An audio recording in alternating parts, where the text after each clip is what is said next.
That's right. Greetings, fellow armchair Imagineers. Tiki here. And Jacob Wile, too. And welcome to the Project 2 recap for So You Want to Be an Imagineer, Season 16. Purists versus Innovators. All right, Jacob, how you doing tonight? Fine, Tiki, how are you doing? I'm doing just fine, man. I'm doing just fine. I've been really busy tonight. I've been really busy throughout the day. You know, I tried to get... Jacob and I are both big Splatoon fans, so we've been trying to get some Splatfest in. Jacob, you advanced in the ranks far more than I did because I've been getting out written reviews for these fine people who competed in this past project. We got 10 great projects, folks. Yep. All right. So, Jacob, overall, what are your first impressions on this this batch of projects? I was overall very impressed, as you can tell by my scores. There were one or two projects. There was a 39 out of 40 and a 40 out of 40. You saw my scores and tells you how impressed I was. Not as impressed as me. Very, very close on a lot of them. Right, I'm sorry. I'm not trying to think he was the bad guy or anything. Ooh, Jacob was marginally less impressed. Some of them I was even more impressed. No, you're right. You're right. I'm just joking around. I know. Okay, so folks, just a note on the format in general here with these recaps. I found that it's a lot easier for me to concentrate and talk if, what do you know, I'm not focused on doing the visual stimulation every other minute here with kind of going around and trying to be like, oh, what's the best image to focus on? Oh, I'm going to focus on that image. Then I'm going to focus on that image. So instead, folks, we're just going to go down the leadership thread. We're just going to make it cut and dry. You all know where to find these projects. I posted a link into the description if you're new to this. This is a game hosted on the WDWMagic Imagineering forums. It's a creative writing game that's been going on for about 10 years now that I started on Vision's Fantastic back in the day. R.I.P. Vision's Fantastic. Anyways, Jacob, so the Purists were asked to come up with 3 dark rides, all themed to movies that have not yet received dark rides yet. And those were supposed to be in the 1970s, replacing the 3 rides, 3 dark rides that were opened with the Magic Kingdom. Those being Pinocchio, Snow White, and shoot, what was the other one? I'm dumb. Mr. Toad. Duh, how could I not think of Mr. Toad? Anyways, so that was the Purist side of things. On the Innovator side of things, it was a little more simple. They were just simply asked to come up with a next-generation dark ride based on an attraction, based on a film that hasn't gotten an attraction yet. So let's go down the list, shall we? Yep. Okay, and we're just going to mostly kind of do a first impressions and then kind of base the talking points out of the 4 grading scale measures. So let's get to D. Hindley's Fantasia Waltz. Sorry, I'm a little bit wheezy this evening. I have a little bit of a cough. I apologize for that. I know it's probably a little bit noticeable. Jacob, what do you think of Fantasia Waltz? Oh, I was really impressed by this one. Yeah, I liked it a lot as well. I was really, really caught off guard by the concept art of, the exterior of Snow White mixed with it's just a really good Photoshop. It's like, oh, that's Snow White, but no, it's Jensen's castle, even though we don't really know what Jensen's castle even looks like. That's a great amalgamation of what Jensen's castle would be. And considering we're all big Fantasia fans. Oh, God, yeah, we love Fantasia.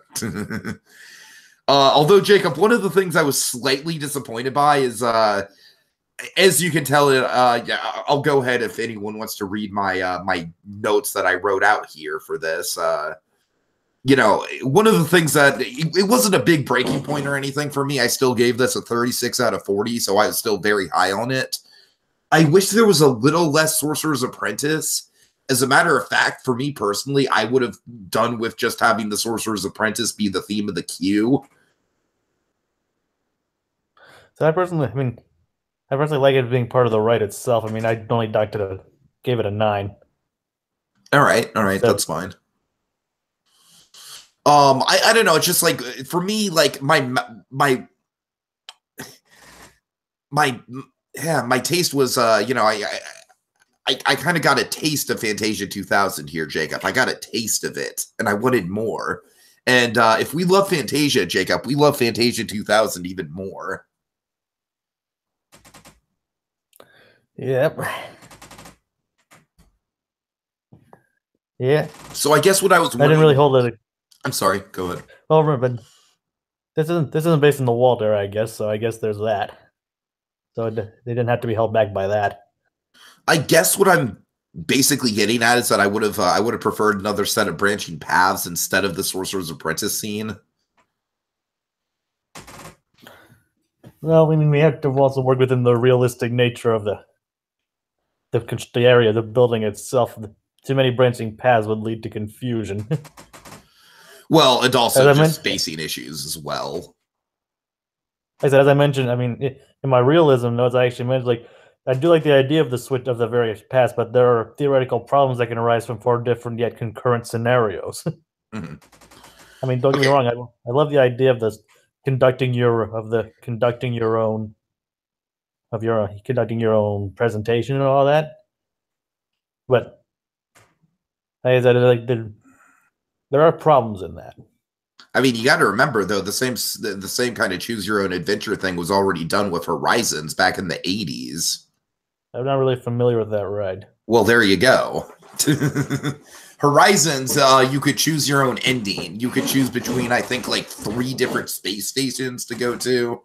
There was like an underwater space station, a space station.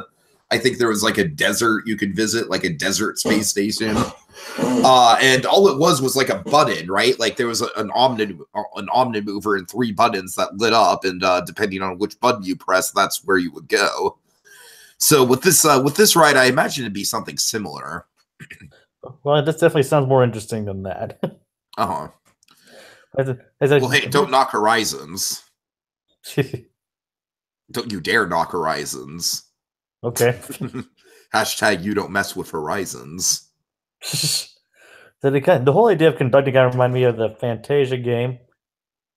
Yeah, I've never played the Fantasia game. Well, me neither. I didn't. Well, me neither. Just the concept of it kind of. Oh, sure. I got you. Right. I know there is. I think there is a Super Nintendo game of Fantasia. So then, and there's also like the not to 2 whistle plunk and boom. That was pretty nice. Mm-hmm. And then another small note: Corey Burton would probably be the narrator over Deems Taylor. I mean, they had him redub everything, so it'd probably be Corey Burton doing Deems Taylor. Yeah, so. It was just a minor thing that I wanted to point out. It didn't really take away anything. Sure. Okay, so let's get into our scores, Jacob. Save your combined score. I'm going to reveal our combined scores at the end, all right? But so creativity and realism, I gave 8 out of 10s to. Mostly because maybe I was a little bit harsh on knocking down 2 points for Sorcerer's Apprentice being so prominent, but I don't know. I think that is a little harsh. Having said that, with my realism, I bumped up a point for not having the branching paths as much as I want them. I was like, you know what? Not having the branching paths not having a second set of branching paths, I'm going to be a little nice there. So, I still think realism-wise, Jacob, it kind of bugs me that people actually kept the village house and still kept it as a restaurant, because there's not a lot of space back there. And I didn't really know what to do with it, considering I'm not familiar with the layout of Disneyland. I probably should have given you some pointers on that, to tell you the truth. Yeah, there's really not a lot of space, which is why I decided to include the village house in this, in this plot of land to work with. So, I don't know. Anyways, so detail and presentation, however, I both gave 10s out of 10s to. Same. Okay, so what you give creativity and realism, Jacob? They gave them both 9. 9. Okay, nice. All right, and that gives us a combined score between Jacob and I both of 74 out of 80. Woo! All right, Jacob, do you have all the combined scores in front of you? Because I'm going to kind of rely on you to reveal them as from here on out. Yeah, Okay. Yeah, so I mean, like, I can try pasting them in our chat if you want. Well, I'm just going to be focused on this window, though. So I'm just going to be calling to you to reveal the combined scores. All right. Okay. Okay. Cool. All right. So moving right along. Moving right along. So we have Disneyland 1. He has Pinocchio's Adventure, The Sword in the Stone, and Cinderella's Midnight Journey. Jacob, I thought all three of these were really good. Yeah, I did like I really liked the whole, like, the use of movies. Like, especially Pinocchio and Sword of the Stone, not Sword of the Stone, I mean Cinderella, the use of them and to make the ride was really inspired. Yeah, unfortunately, there was a little bit of a misdirection when it came to Disneyland 1. Only there were several people who thought that when I said dark rides that were already had pre-existing stuff, yeah, I didn't mean just pre-1970s. I meant just like in general. And Pinocchio's Daring Journey, yeah, it came in the 80s, but still I have a vision of what Pinocchio's Daring Journey looks like. And so essentially reading through this ride, reading through Pinocchio's Adventure, I was like, okay, so everything is like Pinocchio's Daring Journey, except a little bit more scary, a few more added scenes, but it's still essentially, in my mind's eye, I'm picturing Pinocchio's Daring Journey, and it's hard to get that out of my head. So that's just why I didn't want any crossover there. Yeah, I noticed that. Mm-hmm. But overall, what do you think of the darker tone with that ride? I said I was impressed. I mean, like, it really captured the whole darker aspect of Pinocchio in general. Yeah. You know, even some of the elements of the book. I love how it's a nightmare. I love how it's kind of a callback to the first person POV era of dark rides, like the creepy like 1950s era where you don't even see the main characters. And even witnessing the transformation scene. Oh, so creepy. Like that still freaks me out to this day. Uh-huh. Okay, so Sword in the Stone. I thought it was a good concept, but to me it sort of adheres to Tony Baxter's philosophy of like you can't really make a medieval dark ride very compelling because at the end of the day it's just going to be like a forest, some stone walls, and then another forest, and then some more stone walls. That was Tony Baxter's philosophy when it came to designing a Robin Hood ride, and I feel like it kind of applies here too. And my main problem with that was like the movie itself, it kind of ends all of a sudden out of nowhere. It's literally like, oh, hey guys, we defeated the witch, and oh look, I found a sword. All hail the king. The end. I said that's basically the movie. And I guess in that regard, it's kind of appropriate because Fantasyland dark rides are sort of known for ending abruptly. Like Peter Pan, it's just like, oh, we're flying over the mermaid lagoon, and we're back at the station. And then Mr. Toad's Wild Ride, it's like, okay, we're in hell, and we're back at the station. You think they'd get more out of hell? So Cinderella, I thought was fantastic, Jacob. Cinderella was my favorite of the bunch. Hey, Cinderella was great. To me, Cinderella's a movie that I appreciate more as I get older because it's a very atmospheric movie, and I feel like this project really captures the atmosphere of Cinderella quite well. Yeah, it definitely captures the atmosphere and everything. Mm-hmm. Yeah, really good. Okay, what do you give it for creativity, Jacob? Pretty much for the same reasons as you, I gave it a 7. Okay, nice. Realism? 9. I swear I'm not copying your numbers. Well, do you like the reason I gave it a 9 because of the weird butterfly effect thing? Like, wait, it's Pinocchio's Daring Journey, but then the refurb turns it into Pinocchio's Daring Journey inspired by the ride in Tokyo, but then the ride in Tokyo wouldn't have existed if not for the Disneyland original. Wait, what's going on now? The reason I gave was just like for like the usage of space. I wasn't really aware of the whole time travel thing myself. Yeah, I got very wonky with that. Detail? 8. Done. Presentation, is it a 9? Yes. All right, 35 out of 40. Nice, nice. Which brings our combined total up to... Wait, hold on. Actually, it's 33 out of... Mine was 33 out of 35. Okay, well, what's our combined total, though? 68. 68. Wait, wait. what? I might have added mine up wrong. Yeah, check just to make sure. I might have added it up wrong, too. That's very possible. I flunked out of math in college, folks. I mean, our scores are the same anyway, so... Well, all right. Well, I'm going to go with 68 for now. 8 and 9. Anyway. Yeah, it's 33. Okay. Well, I probably added it wrong then. Anyways, I digress. So okay, so let's... It's 66 out of 80. It's 66 out of 80. Gotcha. Okay, let's quickly talk about Invader Sam. Jacob, this is someone on the board where they have a really good attitude. They're really enthusiastic about playing. I just, at this point, first of all, I think it's a young kid. Like, I wouldn't be surprised if this person was like younger than 13, technically. You know what I mean? Like, maybe lied about his age to register for an account, maybe, perhaps.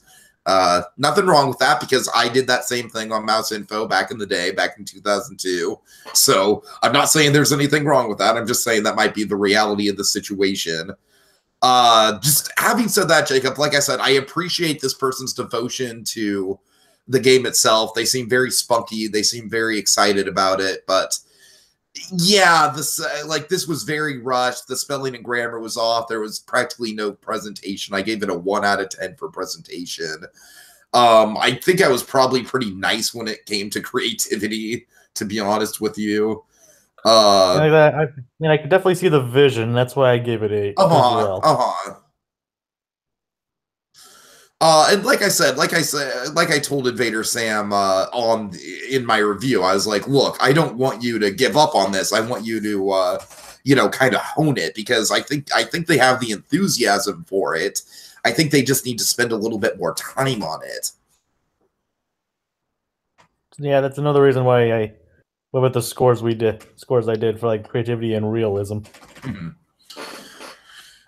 So I don't want to spend a whole bunch of time going over our scores for that, because it's a very rushed project. But like I said, I appreciate this person's attitude. So that brings our combined total for Invader Sam up to 37 out of 80. Must resist Clerk's joke. Must resist Clerk's joke. God damn. Okay. 37. I'm sorry. I'm so sorry. In a row? God, I'm horrible, Jacob. I'm horrible. I'm so bad. All right. Every time I see that number, Jacob, I'm so immature. I'm a child, Jacob. Okay, pie on my cake. I just did a podcast with that guy. Nice guy, pie on my cake. Yeah. I remember doing like a debate with him. Did I do it? Yeah. Yeah, you did. It was the one where I pitched that weird Darren Aronofsky style Beauty and the Beast movie. Oh yeah. So I thought this was a very strong project, just kind of paraphrasing what I wrote down here, with a couple Achilles heels. The main Achilles heel just being the IP that he decided to choose with Frozen, just because it really didn't fit with what I was wanting. I only liked it really for the fact that it was already a pre-existing ride, but I didn't really take it off more than any of that. For any other reason. I mean, because Frozen itself is something that lends to multiple kinds of styles of rides. You see, I don't know. I feel like yeah, it's technically a boat ride in Epcot, but I feel like it's a boat ride more just that's like a technicality because they didn't want to change the ride system. So that's more of a budget type thing. Like Really, I think Frozen, I'm not sure if there's that much you can do with Frozen in terms of rides. I mean, he proved that it could work. No, you're right. You're right. I'm just saying. I don't quite know what I'm saying. Actually, I digress. Um, there are very much some highlights here, Dragon. I did like it quite a bit. I want to emphasize that I liked it quite a bit. I kind of liked it, like, in spite, and as you can tell, I think I was kind of harsh with the creativity score. But I don't know. For me, Jacob, it's not really the most creative thing in the world to use Frozen. I mean, we've gone over this before. I feel like people kind of use Frozen as a crutch in a way. Like, hi, I'm sorry. Like, look, we're bros now. We're bros now because of that podcast, man. But yeah, Frozen is not. We're kind of talking about people using Imagineering stuff as a crutch, and yeah, Frozen's a little bit of a crutch. All right then. All right. I really, Jacob, what do you think of the window, the reverse window, where on one side there's projection mapping effects, and on the other side we see the animatronic? I really love that for some reason. For some reason, that spoke to me. That's one reason why I give like the realism and detail the higher scores I did. Mm-hmm. All right. He gave like very, very in-depth details in there about how the ride would work and how you'd be able to view it. Yeah, as you can see, I gave detail a 10 out of 10, so I don't disagree with you at all there. Very, very solid formatting and everything for presentation. I give it a 9 out of 10. Creativity and realism is where the two of us kind of differ. For realism, it was just the spacing issue. And I gave it an 8 with the says pretty much the same reason. Probably too large to fit into that area. Right. So I think creativity is really where we're differing the most, because would you give it for creativity? 8. Okay, yeah. So we're not too far off. So that means our combined total would be for pie on our cake, Jacob. 67 out of 80. 67 out of 80. All right. I'm wondering if we're going to have any ties. Well, do we have any ties, Jacob?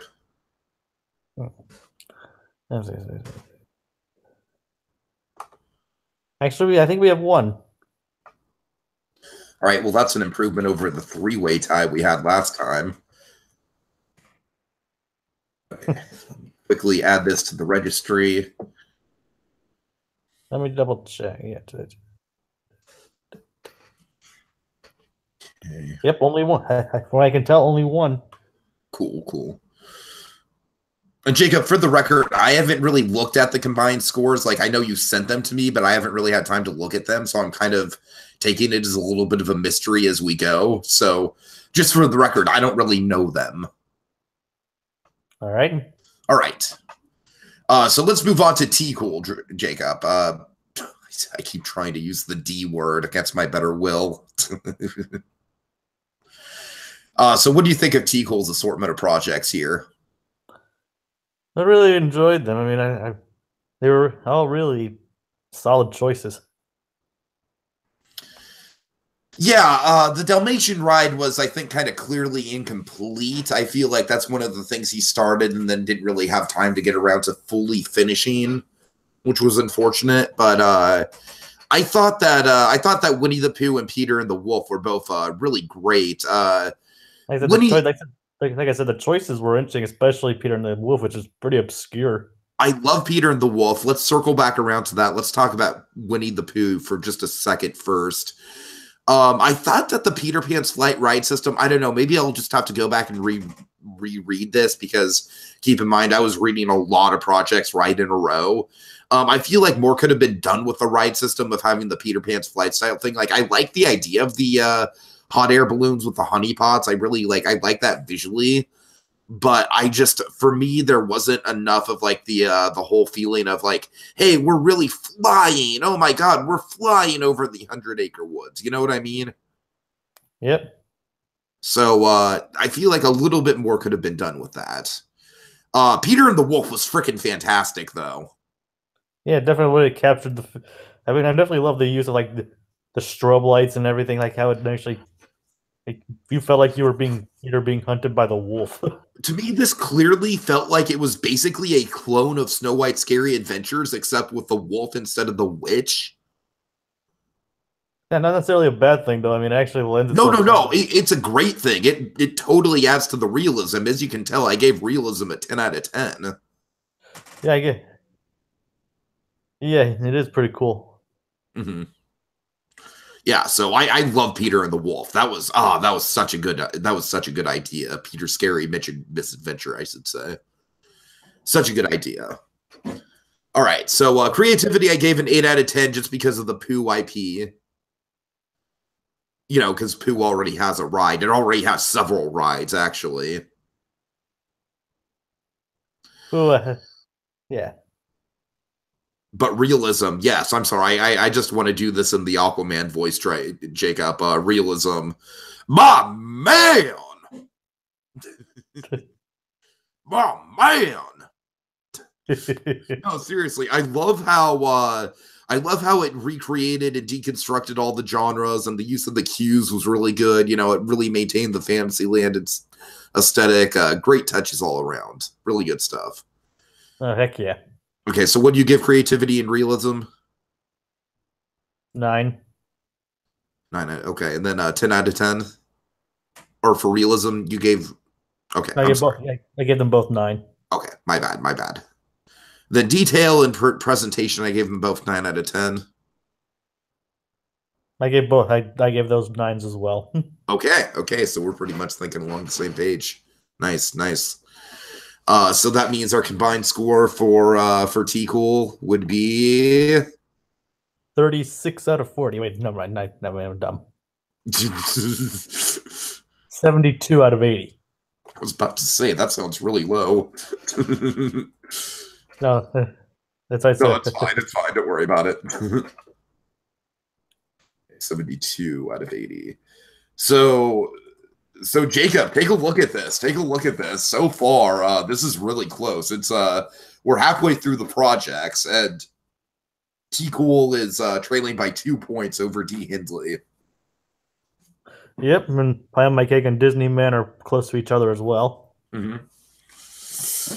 And folks, by the way, at the end of this podcast, I'm going to have a quick announcement over the format. So stay tuned for that. Over basically how you're going to get into the finals. All right. Anyways, Jacob, let's move right along. I'm sorry, this is kind of an endurance contest. To Space Mountain. To Space Mountain, yes. Jacob, as you can see, I gave 10 out of 10s to everything here. I'm honestly surprised I didn't. I gave 2 9s and 2 10s for this one. Yeah, I thought this was just this was a perfect presentation in my mind. Just the fact that Space Mountain was able to do Tyrus Wong style artwork and have it look really good. I mean, just that's me clapping, Jacob. That's me giving a round of applause. I am so impressed. It is pretty cool.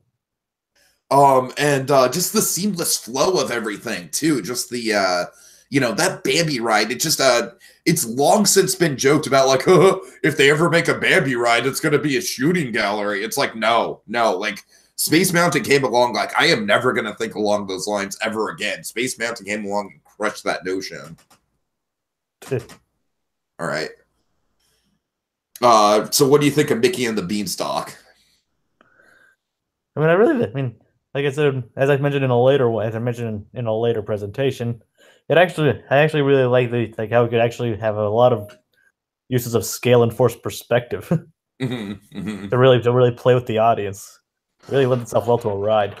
I gotta say, I was having so many flashbacks watching the clips from this thing. Like the "Oh What a Happy Day" song, Jacob. Oh my God, what a blast from the past! I haven't thought about that for years. Like for over oh my God, it's been so long. It makes me feel old how long it's been since I've thought about that song. I still think it's one of the best Mickey, Donald, and Goofy outings. Yeah, it's great. It makes me want to like do a Mickey month at some point. maybe someday soon. Tuppence! Oh, cute little tuppence. Oh, gee. anyways. So yeah, then I don't have a ton to say about the Dalmatians ride, other than it's just an incredibly solid recreation of Mr. Toad, essentially. Yeah. Like in much the same way that T-Cool's Peter and the Wolf Project was essentially a clone of Snow White's Scary Adventures, but with the wolf, this was like a clone of 101. This was a clone of Mr. Toad's Wild Ride, but with Cruella de Vil. And I'm not saying that in a bad way. I'm saying that in a very realistic, feasible kind of way. That would be pretty neat. I mean, I can only imagine. I could only imagine like riding on that and seeing Cruella de Vil trying to ram you, and ram her in her vehicle and all that. All right, so Jacob, since you were the tough critic here, which categories did you give 9s out of 10s to? You stubborn a-hole, you. I'm just kidding. Creativity and realism, actually. Okay. Trust me, I didn't knock them at all in detail and presentation. I would never do that. Yeah, presentation-wise, like, just my god. Again, Tyrus Wong artwork, holy crap. Like I said, I put a note on there. I really like it. I like his use of humor too, especially the whole Jasper and Horace thing. So I believe Space Mountain's combined total would be 78 out of 80, correct? If I'm doing basic math right. Let me see. Space Mountain. Yep, 38 out of 78. Wait, 78. Stop giving the 38 thing, man. Sorry. It's fine. And I'm just going to take a wild guess and say that no one catches up to Space Mountain this round. I'm just going to take a wild guess and say that he's the winner for this round. Well, let's go ahead. Hold on. Sorry, I'm just trying to... It's Space Mountain 35.4. There are a lot of Space Mountains on here. Yeah. Oops, sorry. 78 out of 80. Ah, God. Jesus, sorry about that. Okay. All right, let's move on to... Oh, I really like this one, Jacob. This might be one of the ones where we differed the most on score-wise. Ace Astro's Cinderella, the Mice Dance Dream. We didn't really differ that much. Well, you gave it what, like a 32? I think I gave it 34, actually. Oh, okay. Yeah, still, really... I was surprised that you didn't go as high as I did on this one, because I thought this was so solid. I mean, I gave it nothing. I gave everything either an 8 or a 9. Fair enough. It's just the thing, as you can see, I gave everything a 10 except for presentation, which was a 9 out of 10, except it didn't have original concept art. So really not having original concept art was like the only reason why this wasn't a perfect scoring project. Like I said, I mean, this is actually the one where I talked about seeing it from the perspective of the mice would be a great use to use scale and force perspective. Which, as I understand, the Ratatouille ride is also like a really, really good use of scale and force perspective as well. Like one of the best uses of that kind of stuff. And so what I like about this from a feasibility perspective is how it essentially, like I said, we're talking about stuff that are, I like how a lot of these rides, they can be considered like, it's almost in the same way that Dinosaur and Indiana Jones are kind of clones of each other. You know what I mean? Like Dinosaur at Animal Kingdom uses the same track layout as Indiana Jones at Disneyland. It's almost that same kind of idea where this, I imagine, would be very similar to Ratatouille, just with a different theme. Yeah, I can see that. But I mean, having said that, I think it works so well. I think the justification for using Cinderella is on point because, as he said, it's the second Disney princess, and not only that, it's the Disney princess that kind of brought Disney out of the dark ages and into like their golden age, essentially. Yep. I All mean, right. I mean, I don't exactly remember all my reasons. I mean, I did write them down, but I did.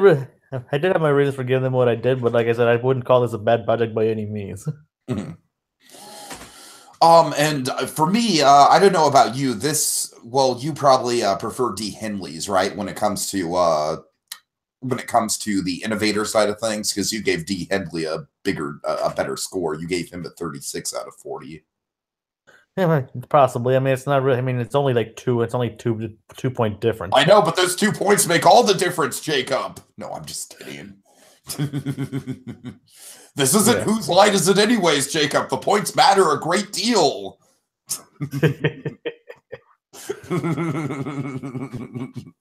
All right. Okay. Okay, so Ace Astro, what's our combined score with Ace Astro? 73 out of 80. Oh, wow. Okay, so check this out.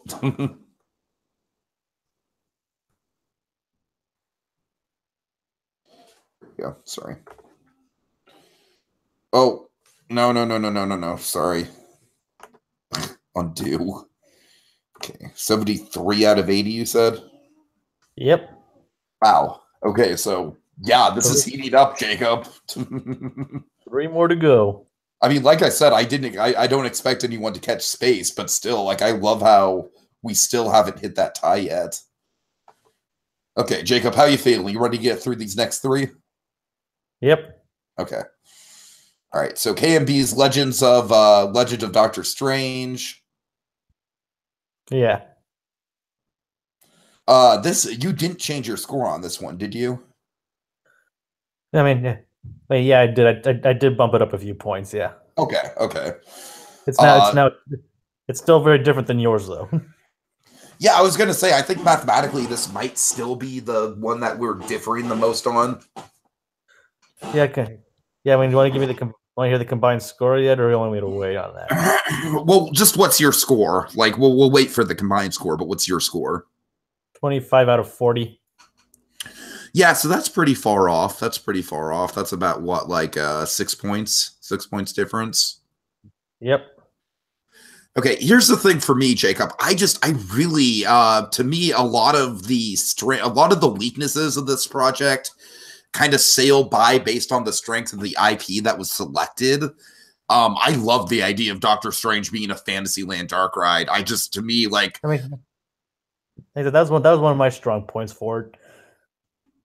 My main problem is that I wasn't doing anything creative with the overall concept of it.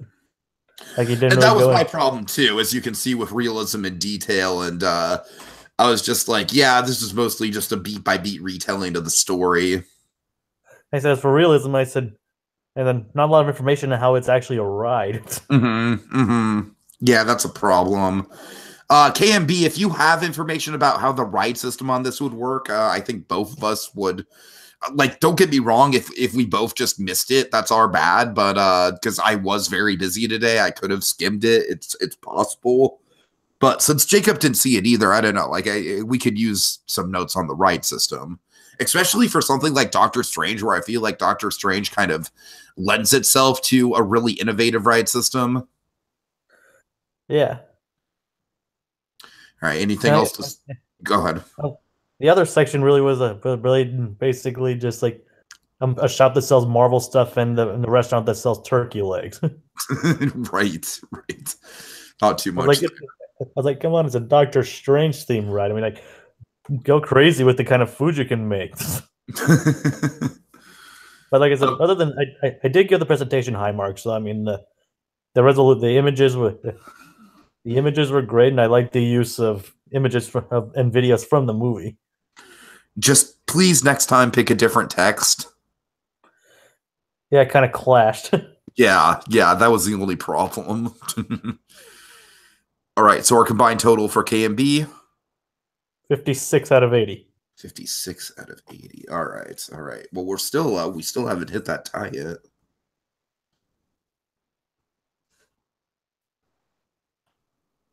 One sec. 56 out of 80. All right, two more. One of them shouldn't take long at all, but let's go to Disney Dad 3000 with Cinderella's Royal Carriage, Merlin's Magic Ride, and Mickey's Fairy Tale Ending. And I realized I didn't put my combined scores here. You know what, Jacob? Hold on. Let me. What do you think of these really quick? Let me go to where I have my scores. Well, I was like really impressed by all these. I mean, I really like. I mean, the Cinderella one, and then even the Mickey one, how like used Mickey's early history as like a basis for a ride. Yeah, the Mickey one was really interesting. The ride system was really nice. Yeah, I mean, like all of these are like all these things are like very creative all across the board. Mm-hmm. I mean, I'm literally coming up with three different rides, to overlay overlay old ones is actually pretty difficult, I would imagine. Yeah, it was a really good idea how he kind of framed it in a realistic kind of way. I also really like the logos, just in general. The logos just worked really well. Yeah, I mean, like I said, everything. As I gave everything 9s on this one. Everything was perfect. Everything was great. Mm-hmm. And you know what, folks? I'm sorry. Like, I promised Disney Dad and Magic Feather that I was gonna like spend an extended amount of time on these since I didn't do extended reviews. But what I'm gonna have to do is I'm just gonna have to add some additional points to these reviews because really I'm kind of running out of steam and we don't have a ton of time here, anyways. So you gave everything. Yeah, for Disney Dad, I gave everything a 9 except detail, which I gave a 10. So what do you say, Jacob, in your scores? My scores are 36, so it's a 7. So it's the 73 out of 80. Okay. That's the tie. Well, hold on. I want to spend a little bit more time on this, though. I love the way that the Mickey ride was. I love the way the Mickey ride retroactively saved Great Movie Ride. That was a plus. And also to me, Jacob, it was so refreshing to just read, especially like this late into my session of sitting down and grading these projects. Like, yeah, Cinderella's a book report project. You know what that would entail? It'd be like her doing chores and then the godmother and then the ball. I'm like, oh, thank you, because you're right. It's a book report project. I know exactly what it would be. I don't have to sit here and read it out again. So that was really nice, Jacob. That was really nice the way he justified it too. All right, so our combined total for Disney Dad would be 73 out of 80. Okay, which brings us to our one and only tie. Nice. Oops. I get thrown off by the spacing here. 73 out of 80. All right, this next one should go by really quick. Magic Feather. I really don't have a ton to say because there's really not a lot in here. Like I said, I do like the idea of like the Pegasus like going into the other areas of Fantasia. That was like it's a creative concept. Yeah, I wish more would have been done with it. I think the thing that got fleshed out the most was the Dumbo dark ride, which I appreciated. I think Dumbo would make a good dark ride, actually. Yeah, it would, instead of like the tilt-a-whirl that it is. Right. Well, I mean, I more specifically for me, Jacob, I link it to the Casey Jr. circus train. Like when I was a kid and I was afraid to go on everything, I always just assumed that the Casey Jr. circus train was a dark ride and not just linked to the Storybook Land. So when I read the idea of a Dumbo dark ride, that's what I had in mind. You know, like a big top and the stacks of elephants and everything, and the fire marshal scene. So that struck a chord with me. You know, I thought the other two were just too bare bones, though. Unfortunately, yeah, some of the details and some of the even the text and pictures were lacking in there. Yeah. And it's unfortunate because Magic Feather, I feel like they have a unique voice. It's like Magic Feathers. Like I definitely like to see more from Magic Feather. Like, I mean, I unfortunately remember last time I had a bit of trouble viewing Magic Feathers, I believe, but didn't have any trouble here. But I would just like to see more from this because I really like the concept of these rides. Okay, so that brings Magic Feather's combined score to 55 out of 80. 55 out of 80. Okay. And this is one of the ones where I was actually higher than you were. Nice, nice.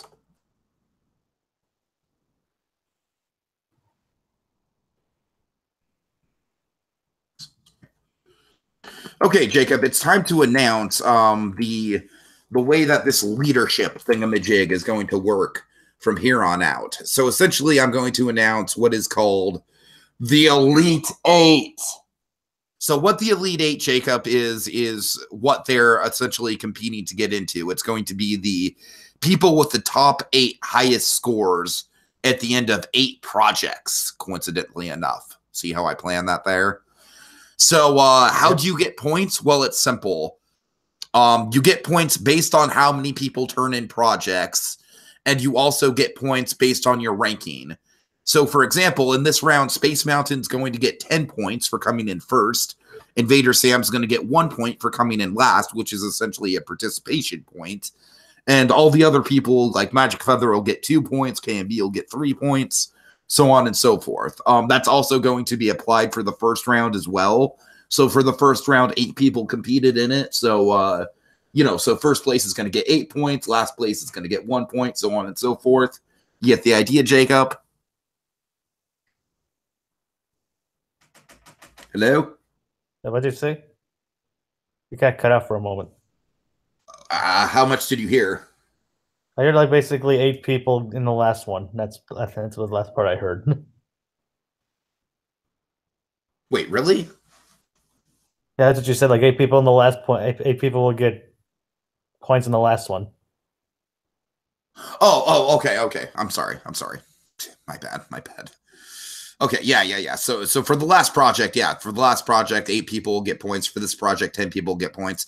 So that way, folks, for that reason, the only reason I'm doing it this way is because I feel like that's more fair, where if you get first place or if you get a higher ranking in a project with more people in it, you should get theoretically more points than a project with less people in it.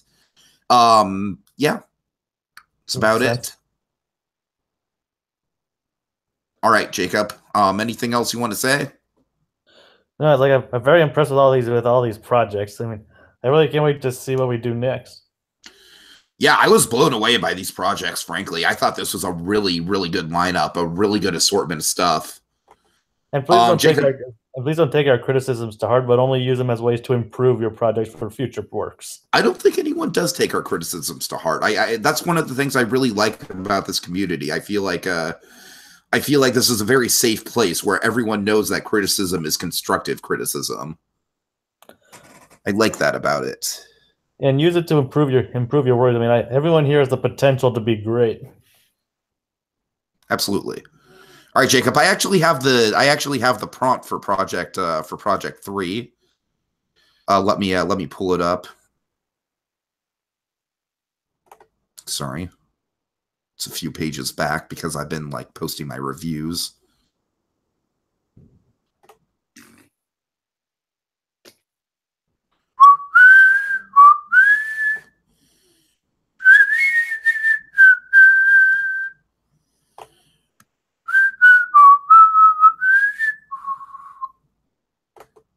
Sorry.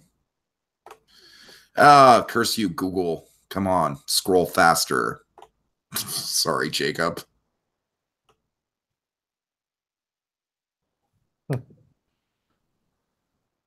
It's here somewhere. There it is. There it is.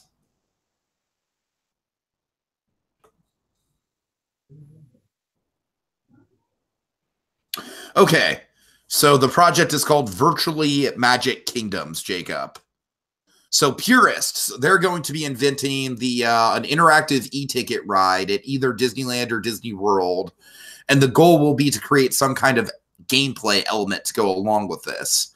And now the idea for this, Jacob, is this is essentially going to be pre-Buzz Lightyear. So you're essentially going to be deconstructing what it means to have a shooter dark ride or any other kind of gameplay element. You mean like Toy Story Mania almost? Yeah, exactly. Except kind of set in the 80s. With the Innovators, the Innovators are going to be they're going to be essentially designing an open world game for the Nintendo Switch based on the Disney theme parks. You mean kind of like they already have? Well, you mean Disney Connect, the Connect Adventures? Well, not Disney Connect, but like Disneyland Adventures and all that. Well, yeah, well, yeah, but essentially they're going to turn that into they could do that, Jacob, or they could turn it into an Epic Mickey style open world, which is more along the lines of what I hope they do. All right. So, I mean, I don't know. I think the idea of like a Magic Kingdom, quote unquote, like with a Breath of the Wild style open world map would be really fascinating. I don't know about you. There'd definitely be more stuff to do. Come at me, bro. Exactly. Okay. I'm just kidding. Yeah. All right, folks. Well, thanks so much for joining us. And until next time, that I don't know. I don't have a proper catchphrase.